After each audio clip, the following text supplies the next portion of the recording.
The Descent and the Burden of Remorse. In the beginning, Adam and Hawa lived in the paradise of Jannah, a realm of eternal bliss, where sustenance was provided without effort, and no hardship burdened their existence. Yet, a single act of disobedience altered the course of humanity forever. Enticed by whispers of deception from Iblis, Adam and Hawa tasted the forbidden fruit, an act that led to their descent from paradise to the earthly realm, a world of toil, suffering, and spiritual trials. The moment Adam opened his eyes on earth, he felt an unbearable weight in his chest.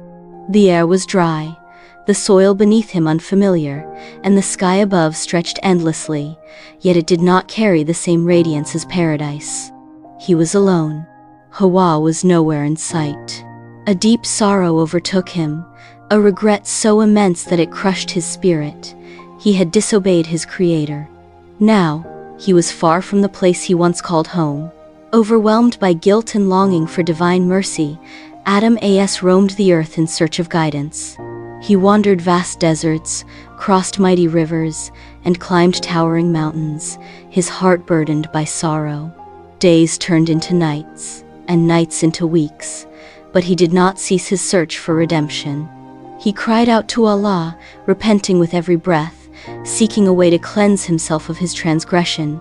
Then, a divine command descended upon him: fast. Fasting was to be his path to purification, a means of spiritual renewal and submission.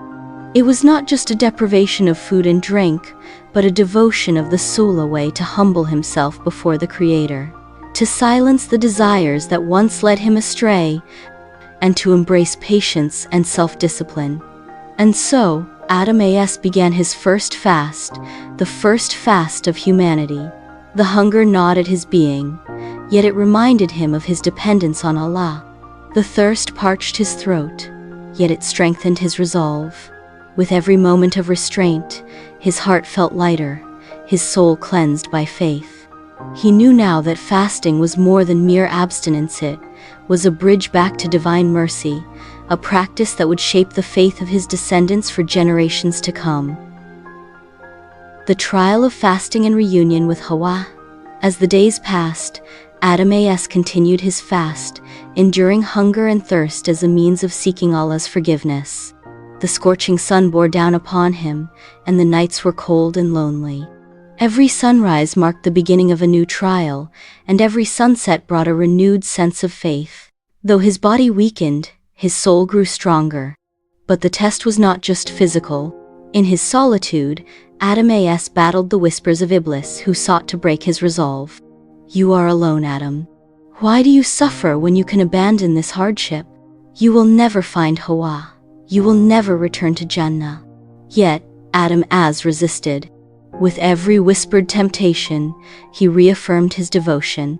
His fast was not merely a punishment but a purification, a way to discipline his soul and prove his submission to Allah. Then, after what seemed like an eternity, a moment of mercy arrived.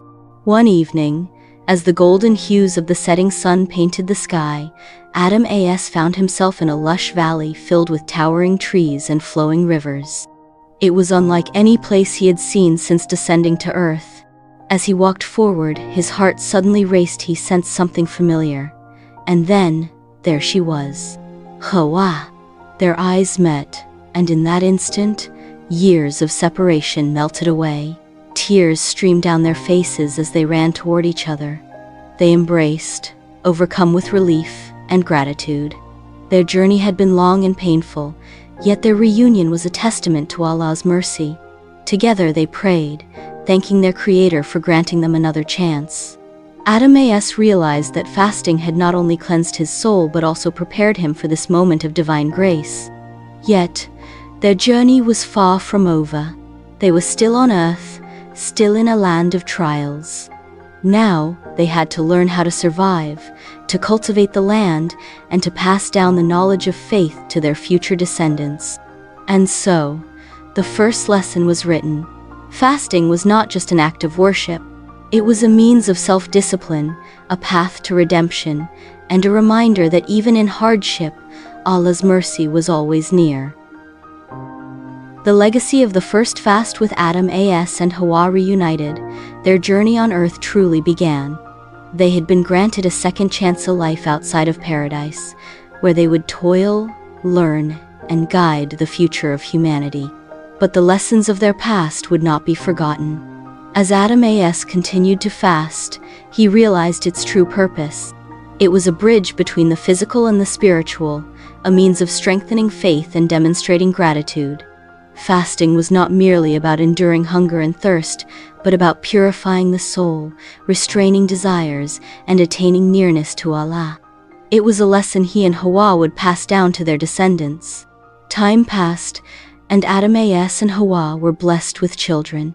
They taught them about their origins, about the paradise they had lost, and about the mercy of their Creator. Adam spoke of his fasts, of how they had helped him seek forgiveness and discipline his soul.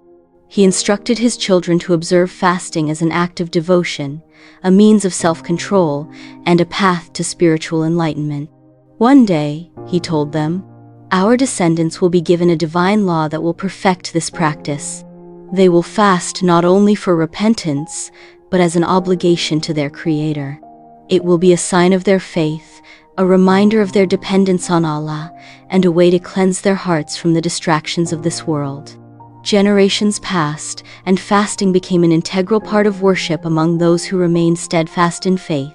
The practice continued through the prophets that followed: Nuh as, Ibrahim as, Musa as, Isa as, until it was finally perfected in the time of Prophet Muhammad sallallahu, when fasting in the month of Ramadan was ordained for the Muslim Ummah. Thus, the first fast of humanity, observed by Adam as in his sorrow and repentance, became a foundation for one of the greatest acts of devotion in Islam. It was a legacy of patience, discipline, and divine mercy, a reminder that through hardship comes ease, and through faith comes redemption. And so, even today, when Muslims observe fasting, they unknowingly walk the path first taken by Adam, seeking Allah's mercy, purifying their hearts, and reaffirming their faith in the one who created them.